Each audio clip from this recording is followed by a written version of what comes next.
The Treasure of Alpheus Winterborn by John Bellairs, Chapter 7. As they drove back to Hoosac, Anthony kept twisting around in his seat and looking at the mirror, which lay on the back seat. "Boy, Miss Eels," he said happily. "We did it, didn't we? We really did it." Miss Eels said nothing. She didn't look happy. As soon as the mirror was in their hands, she began having second thoughts about the whole business. It was a fine old mirror. It was probably worth $40 or $50, maybe even more. And maybe it was very satisfying to outwit the great Mr. Philpotts, who thought everything in the world ought to go his way. But she was deeply disturbed because she felt that she was leading Anthony on toward a huge disappointment. She was still pretty convinced that there wasn't any treasure. When they got back to Hoosac, it was a little after 4 o'clock. Miss Eels invited Anthony to come back to her house for tea. They could talk a bit and look at the mirror before he went home. Miss Eels pulled her car into the driveway. She got out and went inside, Anthony following with the mirror in his hands. Soon the little table in the kitchen was all laid out for tea. There was cheesecake and strawberries. There was cheesecake with strawberries. There were blueberry muffins and toasted English muffins with butter and jam or honey if you wanted it. There was a big brown pot of Darjeeling tea for Mrs. Eels and a Coke for Anthony, who had finally admitted to Miss Eels he didn't care for tea in a teacup. For a while, they both just ate and drank. Finally, Miss Eels put down her teacup. She pushed back her chair and stood up. "All righty," she said. "Let's settle the whole thing now once and for all. There's a toolbox down in the cellar. You know where it is. Get it and meet me in the living room." Anthony went to get the toolbox. When he got back to the living room, he found Miss Eels standing next to the mirror, which was propped up on the sofa. "Hammer," she said solemnly, holding out her hand. Anthony gave her the hammer. She turned the mirror over with the claw part of the hammer, and with the claw part of the hammer began prying loose the nails that held the back of the mirror to the frame. Finally, the last nail was out, and Miss Eels carefully lifted the slab of wood. Then she gasped. There, glued inside of the slab, was an old yellowed envelope. "Oh, my Lord!" exclaimed Miss Eels. "Wow!" said Anthony. With trembling fingers, Miss Eels pried the envelope away from the wood. The glue was old, so it didn't take too much work. She opened the envelope with her thumb, which was her usual method of opening letters.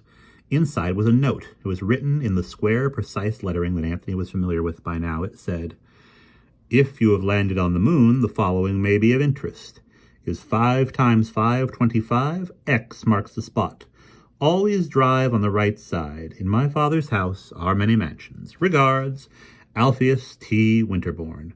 Anthony was jubilant. He ran around the room waving the paper and yelling, "Whee!" at the top of his voice. Miss Eels just sat on the sofa with a dazed look on her face. She hardly knew what to think.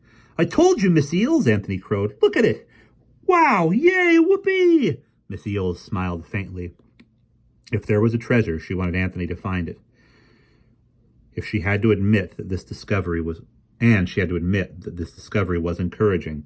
When Anthony had stopped yelling and stomping around, she said quietly, "Could I see the note?" Anthony handed the paper to Miss Eels. She read it over several times and put it down on the sofa. "Anthony," she said at last. "Yeah, Miss Eels? If you put this note together with the one you found in the little moon and add the features on the outside of the mirror, the acorns and the windows, you get this, at least the way I read it. Winterborn is saying that in his house, the house his father built, in the upper right room, 5 or maybe 25 paces along the right wall, there is an X on the wall, or maybe on the floor. And inside the wall there, or under the floor, there is something." "Yeah, a treasure," said Anthony excitedly. His eyes shone as he thought of it. "Maybe," said Mrs. Eels, pursing her lips. "Maybe, but there are still some things that worry me. There's more to that poem, isn't there? How does it go?" Anthony had read the poem over so many times that he knew it by heart. "You mean the end part? 'How high is up? The top of the roof. Mind the prancing and pawing of each little hoof.' Well, how does what you just recited fit in with the rest? It doesn't, does it?" "Gee, I guess not," said Anthony. He thought a minute. "Maybe that part was just there to throw us off. You said Mr. Winterborn liked to play jokes." Miss Eels looked worried. She bit her nails. "Yes, he did. That's why I'm still not sure we're on the right track. There's something we're not getting in that other note you found. He warns us there's many a slip twixt the cup and the lip. I wonder." Anthony was beginning to feel irritated. Here they had just made this big discovery, and what was Miss Eels doing? Throwing on cold water like always. "Aw, come on, Miss Eels, don't be such a party pooper. We're going to be rich." That old dreamy, hungry look came back into Anthony's eyes. "Gosh, I wonder what it is," he mused.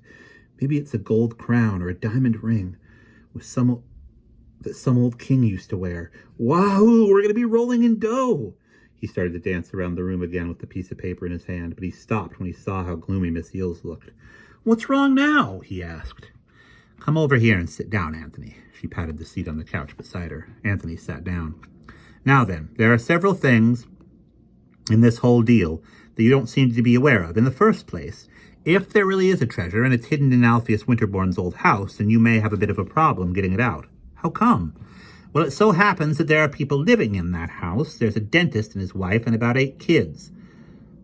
Now, what are you going to do, Anthony? Go up to the front door, knock, and say, 'Excuse me, folks, but would you mind if I came in and tapped on your walls for a bit? I'm looking for a hidden treasure.'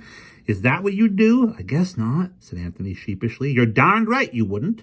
They'd either think you were crazy or start hunting themselves. Either way, you wouldn't get in." "We could break in at night, like burglars," Anthony suggested. "Oh, sure, it works great in the movies, but in real life, well, aside from its being illegal, can you imagine creeping around a house that has 10 people sleeping in it, sneaking and trying not to wake them up? And with me as an assistant, can you imagine what a great burglar's assistant I would make?" Miss Eels had to laugh. She couldn't help it. The idea of her as a burglar seemed very funny. Anthony wasn't amused. He was getting angrier and angrier as Miss Eels shot down all his great ideas one by one. "Well, maybe they'll go on vacation sometime," he said at last, in a faint but stubborn voice. His lower lip started to quiver. He was struggling now to keep from crying. Miss Eels looked up at him, her eyes filled with tears. She leaped up from the couch and started toward him. "Oh, Anthony, I'm sorry. Heck with you!" Anthony shouted. He turned away and rushed out of the house, slamming the door behind him. And that's the end of chapter 7.